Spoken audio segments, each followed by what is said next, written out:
Morning সবাইকে, শুভ নববর্ষের প্রীতি শুভেচ্ছা ভালোবাসা রইল আমার তরফ থেকে। সকলের দিন যেন ভালো কাটে, সকলের বছর যেন ভালো যায়। আজও একটা নতুন ভ্লগে তোমাদেরকে স্বাগত জানাই। আশা করি ভিডিওটা পুরোপুরি দেখবে, স্কিপ না করে। তো চলো ভিডিওটা। 2022 সালে পয়লা বৈশাখের দিন আমাদের দিনটা খুবই খারাপ ছিল, কারণ সেই দিনে আমার মাকে নিয়ে সারা হসপিটাল ঘুরতে হয়েছে। খুব শোচনীয় অবস্থা, সারা রাত আমরা ছিলাম। তো পয়লা বৈশাখটা সেরকম কাটেনি। তো আজকে সকাল থেকে মায়ের কথাই মনে পড়ছে, আর সেই কথাটাই ভাবছি। জানি না এই বছর পয়লা বৈশাখটা তো সুন্দরভাবে কাটাবো, ইচ্ছা আছে। তো অনেক কিছু রান্নার আয়োজনও আছে আজকে, জানি না এখন কি হয়। তো চলো ভিডিওটা দেখতে থাক। তারপর বাইরে চলে এলাম, গাছের ফুল তুলবো, ওই যে পুজো দেবো এবারে। ঠাকুর পুজো না দিলে যেন একটা কাজ অসম্পূর্ণ থেকে যায়, তাই এবারে পুজোটা দিয়ে দেবো। তাই ফুলগুলো আমাদের ঠাকুর ঘরটা ওপরে, তাই ওপরে আর যাইনি, একেবারে যাব হাতে করে ফুলগুলো তুলে নিয়ে যাবো। ঠাকুর ঘরে চুবড়ি থাকে, তো কে আর দুবার ধরে ওটা আমি একদম সিঁড়ি ভাঙতে পারি না। ছোট্ট দেখো টগর গাছটায় 4-5টা করে ফুল ফোটে ডেলি। তো এই ফুল দিয়েই আমার ঠাকুরের পূজা দেওয়া হয়ে যায়। একদম ছোট গাছ, সবে মাত্র বসিয়েছি, কি সুন্দর ফুল ফুটছে। আর দেখো সব দুটো হাত ভর্তি ফুল। চলে এলাম ওপরে। এত হাতের কাজের স্পিড বাড়াতে হয় সকাল হলে, যে কি বলবো, নইলে সব কাজ ঠিক টাইমলি করতেই পারবো না। জামা কাপড়গুলো মিলে দিচ্ছি। আর আমাদের ছাদটা দেখো ভীষণ বড়। একদিন তোমাদের আমার বাড়িটা পুরো ঘুরিয়ে দেখাবো। বাড়ি তো সেরকম নয়, কিন্তু বিশাল বড় এরিয়া। দেখো এমনি দেখেই বোঝা যাচ্ছে ছাদটা অনেকটাই বড়। তো যাই হোক, আমি এখানে একাই থাকি। আর জামা কাপড়গুলো সব কেচে দিলাম, কারণ ডেলির কাজ ডেলি করে নিই। একদিন জমে গেলে না অনেক জামা কাপড় জমে যায়।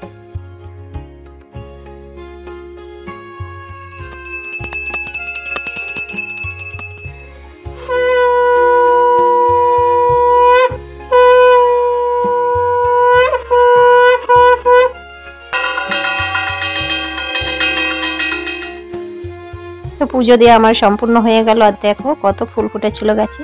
এই ফুল দিয়েই আমি নিত্য পূজা দিই। তারপর সোজা চলে এলাম রান্নাঘরে।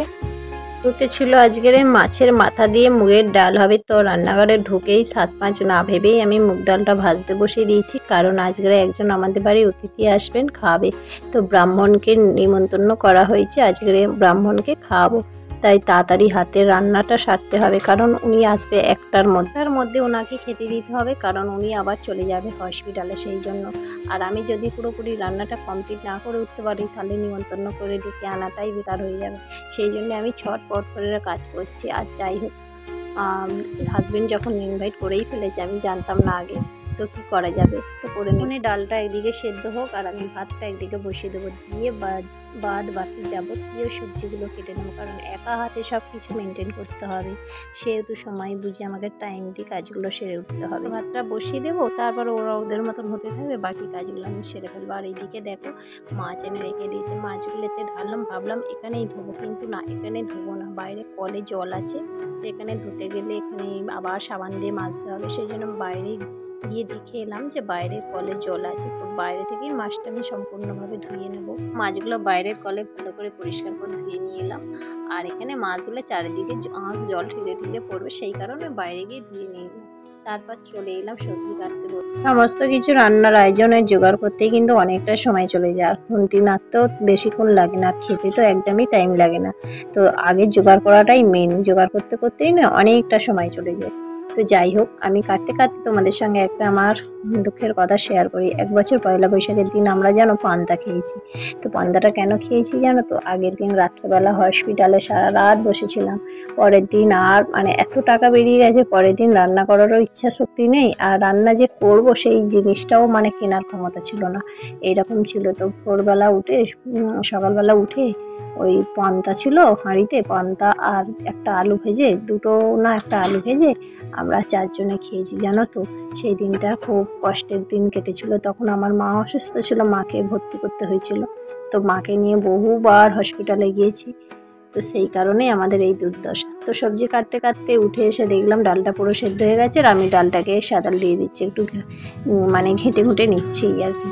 তো না ঘেঁটে নিলে মুগ ডাল তো ডাক না হয়ে থাকলে আমার ভালো লাগে না। একদম ডালকে মিহি মিহি করে গেলে নিলে বেশ ভালোই লাগে। তো ডালটাকে আমি পুরো তৈরি করে নেবো, একেবারে রেখে দেবো না, ডালটাকে পুরোপুরি আমি তৈরি করে নেবো। তো পরিমাণ মতো জল দিয়ে দিলাম, একটু গাঢ় গাঢ়ই, মাছের মাথা দিয়ে তো একটু গাঢ় গাঢ়ই ডাল হয়। তো ডালটা করে নেবো। জানি না আজকের সকাল থেকে মনটা যেন কীরকম লাগছে, কি জানি না, এত আনন্দের মধ্যেও কিন্তু মায়ের সেই কথাটা মনে পড়ছে, সেই জন্যই হয়তো এরকম লাগছে। তো মোটামুটি আজ পর্যন্ত এখনও পর্যন্ত আমাদের পয়লা বৈশাখটা ভালোই কাটছে আনন্দের সাথে সাথে। আর তালে তালে আমি কিন্তু তাড়াতাড়ি করে হাতও কাজ চালাচ্ছি, ওইদিকে আবার টাইম দেখে যে কটা বাজলো এই দেখে ছটপট করছে। আর ছটপট করতে গেলেই না হাত থেকে এই উপর থেকে নয় সাঁড়াশি আমার পায়ে পড়ে যাবে, আর নয় খুন্তি গরম খুন্তি পায়ে পড়ে যাবে। এরকমই হয় আমার প্রত্যেকটা দিনই এরকম হয়। তো এমনভাবে রাখি তো ঠাবাস করে হাতে পায়ে পড়ে যায়। তো দুর্ঘটনা কোনো দিন এখনও পর্যন্ত ঘটেনি, পা সরিয়ে নিই। তো এরপরেও আমি মাছ কটা ভেজে নেবো। ডালটা তো নামানো হয়ে গেল তোমাদের সঙ্গে বকবক করতে করতে। এবারে আমি মাছ কটা ছেড়ে দেবো। আর গরম হয়ে গেছে তেল, আর তেলের মধ্যে আমি হলুদ দিয়ে দিই। জানো তো মাছের মধ্যে আমি হলুদ মাখাই না, আমি এই টেকনিকটা আমার শাশুড়ির কাছ থেকে শিখেছি।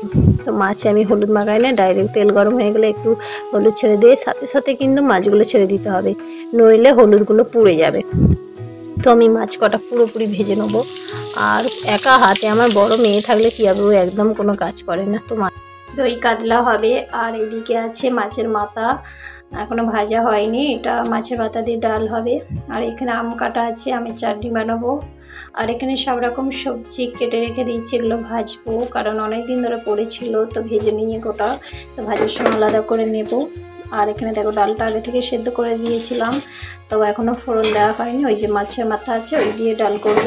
আর এদিকে ঢ্যাঁড়সগুলো জলে চুবিয়ে রেখেছি, কাটা হয়নি, এইটার একটা তরকারি হবে। তারপর দেখো আমার রান্না প্রায় শেষের দিকে। আর এদিকে চিকেনটাও চাপিয়ে দিয়েছি। আর চিকেনটা অল্প পরিমাণে ছিল, তা আগে থেকেই কেনা ছিল, ফ্রিজে ছিল। তো ভেবেছিলাম প্রথমে করবো না, তা ছেলে মেয়েরা বললো না করো, তাই বার করে আবার চিকেনটাও বসিয়ে দিলাম। চলো ততক্ষণে এই তরকারিটা হোক। আর কি কি রান্না করলাম একবার তোমাদের ভালো করে দেখিয়ে দিই। তো এখানে আছে মাছের মাথা দিয়ে ডাল, আর এখানে আছে ওই যে সব রকম ভেজেছিলাম না, চিচিঙে ভাজা, বেগুন ভাজা, উচ্ছে ভাজা, আর এই যে একটা ঢেঁড়সের তরকারি। আর এদিকে এই যে দই কাতলা, দেখো দই কাতলাটাও রান্না হয়ে গেছে। আর হ্যাঁ, আর একটা আছে চাটনি করেছিলাম, এই যে সাদা চাটনি, যেটা হলুদ ছাড়া আমার ভালো লাগে, সাদা আমের চাটনি। তো এই ছিল আজকের মেনু। তো ভিডিওটা কেমন লাগলো